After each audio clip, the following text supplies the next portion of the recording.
Hello friends, I am Dr. Meena Gupta and I am going to discuss with you today the role of education in economic development.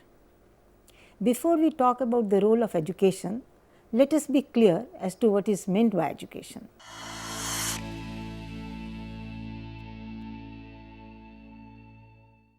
Education is a process of increasing knowledge, skills and capacities of people in society. Most obvious is formal education. When we study and register ourselves for a course for a certificate or a degree, it is formal education. It could be primary, secondary and higher levels of education like engineering, medicines, management and so on. When an individual acquires knowledge, skills, capacities through reading, informal contexts, it is called non-formal education. One also acquires knowledge in the process of working. This is also non-formal education. However, when we refer to a person as being educated or not, we look at only formal education. An uneducated worker, for example, who have acquired a lot of knowledge and experience from his work is not called educated. Today we are going to look at education from two different angles, that is from two different perspectives.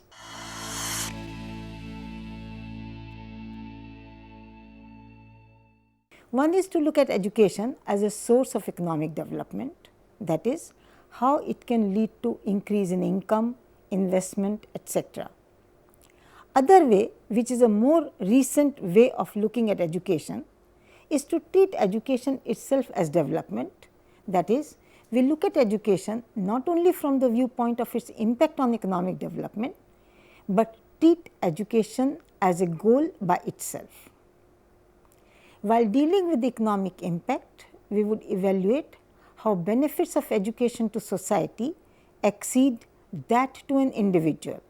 Given the importance of education to economy and society, we would also analyze the scope of public policy on education, that is, why it becomes necessary for government to intervene and provide free and subsidized education and adopt other measures for expansion of education.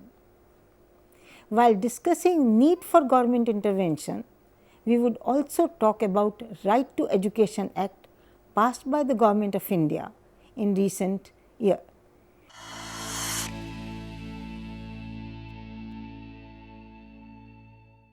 First, we would talk about education as a goal of development. Traditionally, economic development has been evaluated in terms of growth in gross domestic product called GDP, per capita income, industrialization, rural development and so on. During 70s, it was redefined. Elimination of poverty, inequalities, unemployment, etc. became essential part of economic development. It was only in 1991 that the World Bank talked about development in terms of improvement in quality of life, which included education and health as essential components of development, instead of just increase in income, GDP, etc. According to A.K. Sen, countries with high levels of income but poor health and education are cases of growth without development. Economic measures of development today therefore include factors such as health and education. Development is evaluated in terms of what is called Human Development Index prepared by United Nations. Health and education are two important elements in this index of development.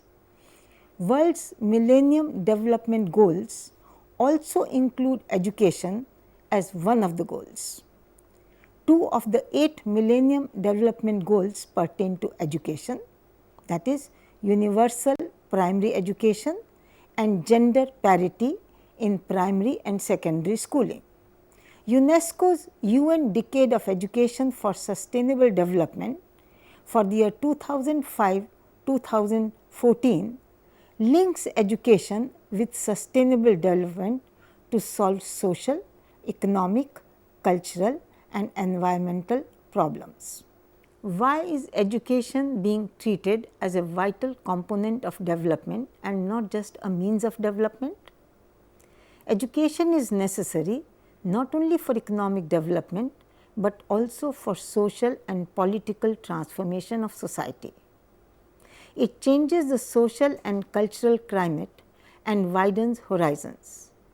It helps overcome ignorance and superstitions and encourages modern scientific attitudes.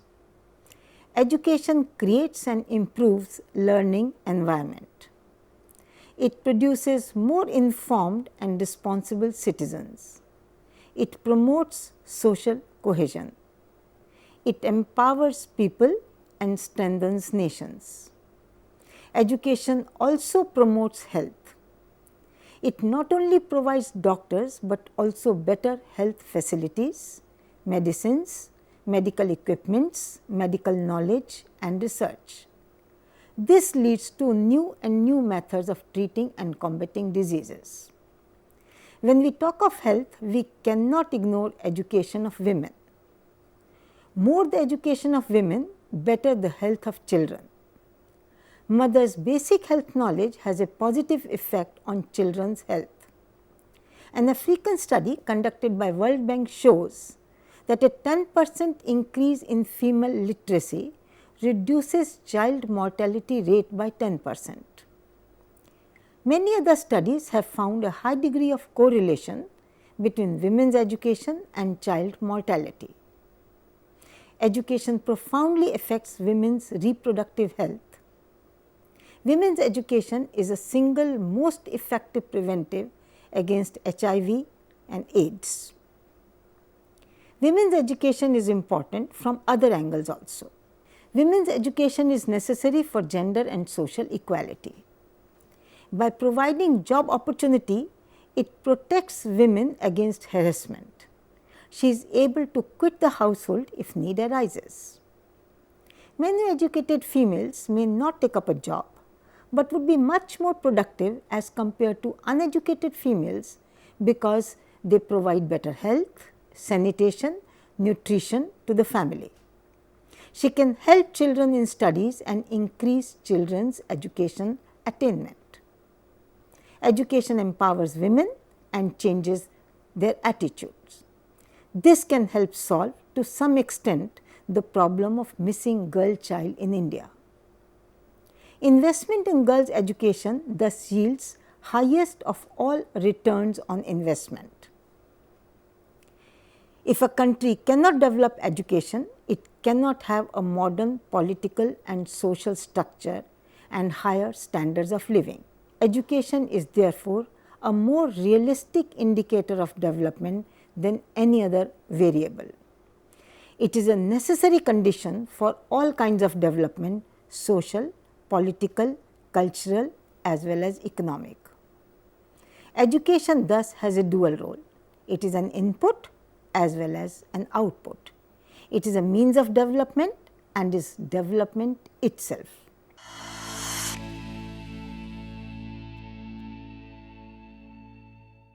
Now, let us look at the second aspect of education, education as a means of economic development.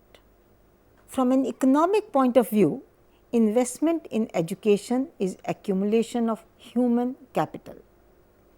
Just like investment in physical capital such as machinery, buildings, expenditure on education is investment in human capital and plays an equally important role in economic development. It is social infrastructure for economic development. Adam Smith, a famous classical economist, treats human resources as part of fixed capital. Marshall called it national investment. According to him, capital invested in human beings is most valuable of all investments. In the following years, economists paid very little attention to role of human resources in economic growth. Measures of capital formation included physical capital, but excluded expenditure on education and research. It is only in recent years Schultz and some other economists have reintroduced the importance of human resource development in economic analysis. Relationship between expenditure on education and growth of income, GDP, rate of return on investment, physical capital formation, etc. But when it comes to development planning, economists continue to treat education as a residual category. Economic impact of education on development can be viewed as in terms of benefit to an individual and to the economy as a whole.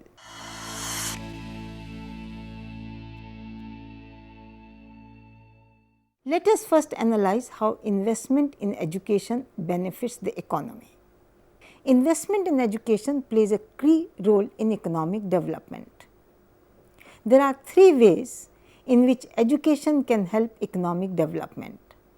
One way is to look at labor as homogeneous and educated and uneducated workers, that is skilled and unskilled workers, as perfect substitute. If say for example, 10 workers with primary education are treated as equivalent to one with secondary education, this would mean an increase in education from primary to secondary level would increase efficiency 10 times. Education thus increases productivity, that is greater output per worker. Second way in which education can contribute to economic development is by looking at workers as imperfect substitutes. For example, any number of unskilled, uneducated workers cannot replace an engineer.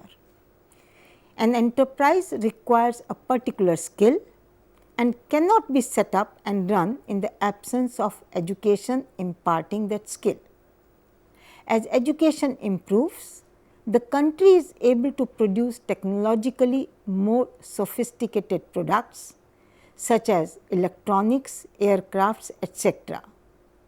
Education produces engineers, managers, accountants, and country is able to reach higher stages of industrialization. Third, and the most important benefit of education come in times of rapidly changing technology. Education is needed to learn and create technology. Educated labor is better at implementing and adopting new technology. Greatest economic benefit from education comes from development of technology. A country having good human capital stock can catch up with the latest technology and also become a leader in new technology. Education has greatly helped nations like Japan, Taiwan, Hong Kong, South Korea to adopt, adapt and indigenize technology and increase the level of total factor productivity, technical efficiency and technological superiority. Education leads to the development of a globally competitive economy. Effective use of physical capital is itself dependent on human capital. Technical, professional and administrative people are needed to make use of this capital, mobilize capital, exploit natural resources, create markets and carry on trade. It provides political leaders, lawyers, judges, doctors, nurses, engineers, artists, writers, craftsmen and so on to spur development and achieve sustainable long-term economic growth. In the field of agriculture, it leads to adoption of new agricultural techniques and new methods of cultivation, cropping pattern, livestock management, soil and water conservation, storage. We are familiar with the problem of disguised unemployment in agriculture. Education can help set up cottage industries at the village level and reduce disguised unemployment. Human capital is thus not simply another input. It is a prerequisite for economic growth. there is a close relationship between education, national income and its distribution. Edward Denison estimated investment in education contributed to 42% growth of national income in USA during 1929-1957. A World Bank study conducted in 1993 brings out an astonishing fact that countries with 100% literacy were all middle and high income countries. Nations with higher stock of human capital grow faster and reach higher levels of income than those with less human capital. World Bank's education sector policy paper of 1980 concludes that economic returns to investment in education exceed returns on alternative kinds of investment, and that developing countries obtain higher returns than the developed. It is frequently held that returns to education decline as one moves up the education ladder. This is not true. If one takes into account the long-term effects of development of research and technology, returns on higher education are much higher. Education is also a very powerful instrument for reducing poverty and inequalities in the distribution of income. It is a powerful equalizer.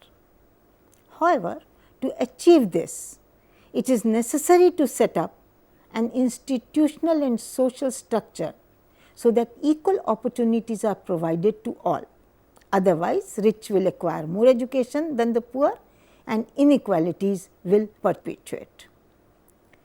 Other economic benefits of education include awareness of employment opportunities available elsewhere, which leads to more efficient allocation of workforce, a better informed consumer, reduction in the rate of growth of population through reduction in fertility rates, and so on.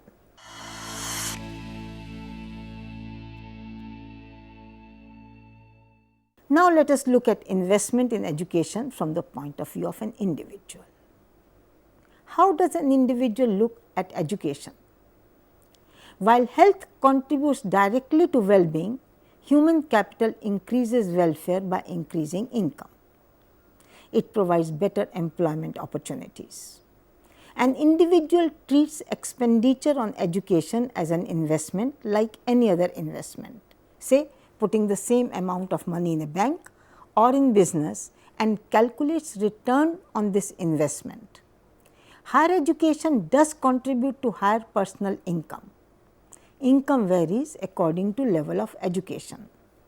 Research has established that every year of schooling increases wages by about 10%. For developing countries, the gain is much higher. Education also reduces inequalities by increasing income and providing a share in growth. Next generation also benefits through better education. Once income increases, they become conscious of higher standard of living and restrict the size of the family.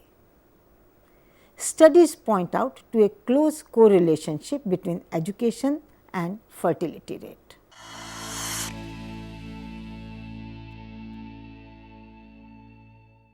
Does that mean individuals would always make sufficient investment in education? This depends on whether they can afford it and what are returns to this investment in education. Many families cannot even provide sufficient food and nourishment to children. Poverty forces them to send their children out to work, that is called child labor. ILO bans child labor and imposes sanctions against countries having child labor. This cannot solve the problem. UNICEF approach is to give time off from work so that they can go to school, provide schooling at workplace and evening schools. With higher income, people can afford to spend more on education, but it is not necessary that they would do so. Even when they can afford, return to education determine their decisions regarding expenditure on education. They compare difference in earnings of educated and uneducated individuals. As already said, people view expenditure on education as an investment and would undertake it if rate of return on this investment exceeds return on alternative avenues of investment. Same applies to expenditure on education of women. Education enormously benefits the girl and her future family. Still, they are deprived of education because income does not accrue to parental home.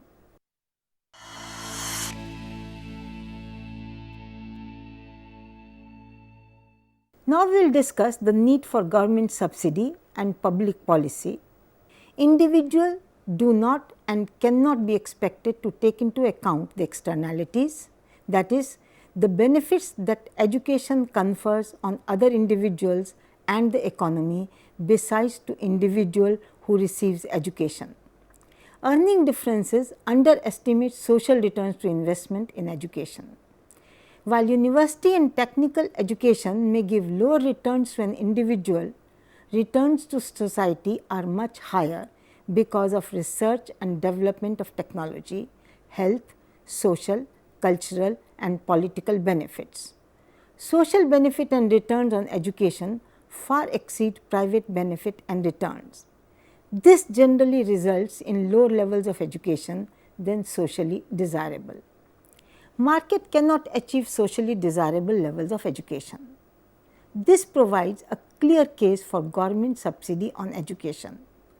More unprofitable a given level of education becomes, more would be the need for government subsidy.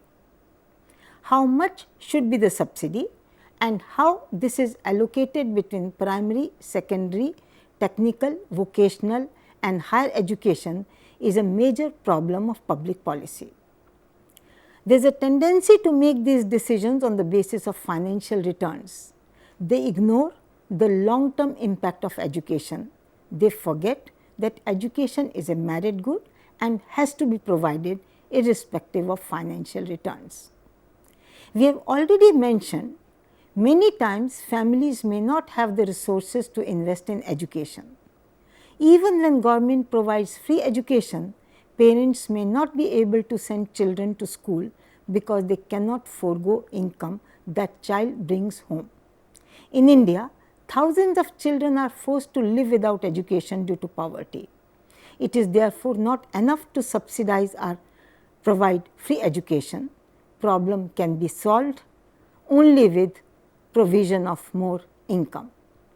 Even if you remove poverty, there is no guarantee that people would send the children to school. They would do it only if they see that education would provide them with better jobs.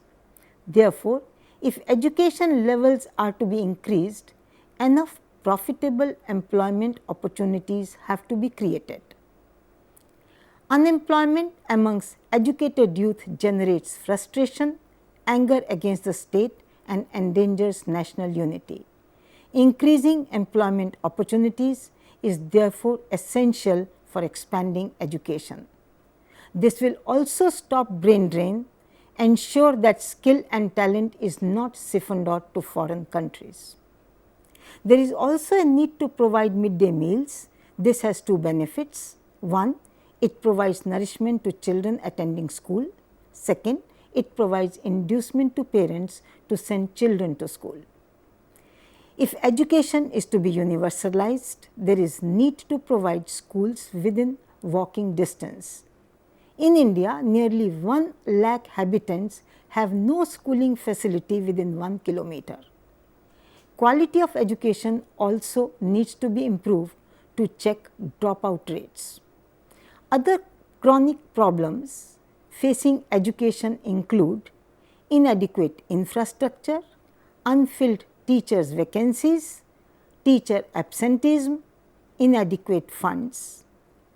Cultural traditions also adversely affect education, especially that of women. There is need therefore to remove social barriers to education.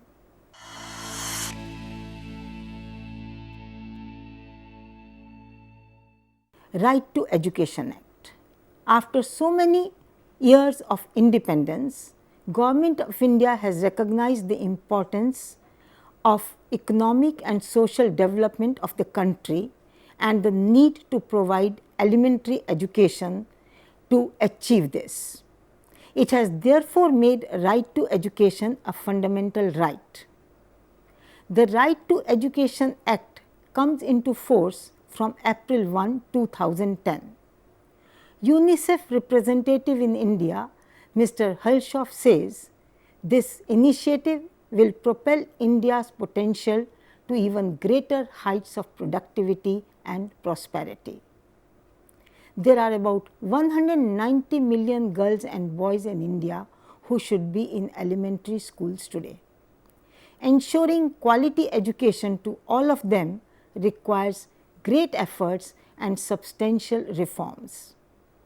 Right to Education has made specific provision for disadvantaged groups such as child labor, migrant children, children with special needs, or those who have a disadvantage owing to social, cultural, economic, geographical, linguistic, gender, or other such factors.